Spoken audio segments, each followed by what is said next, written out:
Why is Australia designed for our housing market to be so expensive, and it's on purpose? There's so many things that feed into this. The first thing has to do with geography, old-fashioned geography. We didn't change the geography of Australia much. If you think back to the end of the Second World War, Australia was home to 7 million people. We lived in whatever cities we lived in. Since then, we added 20 million people to this country, and we only added one new city to it. And that is the Gold Coast. We sit in it right now. It is an exceptional city because it is so rare. In the meantime, we should have added 6 or 7 Gold Coasts instead just one. But we didn't. So we squeeze more and more people into just the same amount of cities, and we then wonder that house prices escalate and go up. Yes, these cities continued to sprawl outwards. Our Australian cities are absolutely massive beasts with super low population density on average. An Australian city has a population density 4 times lower than an equally sized European city. So we pay for heaps more infrastructure in this country. We just need to do this. We could add more cities, which would drive down house prices. But more importantly, there are political incentives to drive house prices up. Initially, giving housing wealth to people by allowing them to buy land and ensure that this land accrues in value, you create a middle class. You create a cohort that has money out of nowhere. And so there are more winners than losers for quite a while. And you now have, of course, banks that like this. Banks do nothing but handing out mortgages. So they enjoy this because if you hand out bigger mortgages, you get more money back. So that's nice for the banks. Then, of course, you do have political parties that are very much interested in votes. And they are highly aware that most voters, and we don't care about all of the people that live in Australia, we only care about voters as politicians. And only 64% of the people in this country vote because the rest are under 18 or they don't have a passport. And so out of this 64% of people, only a quarter are renters. They're essentially all young people. So why would you worry about those young people, those few young people?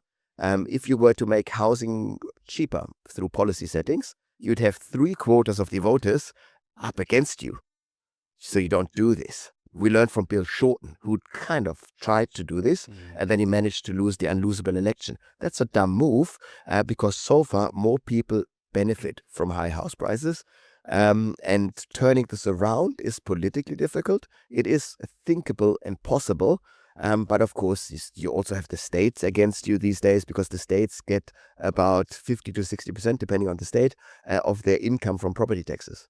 So if you were to lower property taxes to drive down house prices, you would need to find some sort of income source. And that would be fought most certainly. So we probably just stay in this status quo until we completely run against a wall because it is the politically easiest way forward. And do you see this? This is how it's been in the past, and this is how it is now, and in the future, in the near future. Do you see this? Well, so this is where we need to discuss the term near future, because I think in the long run, sooner or later, demographics suggest that there will be a shift happening.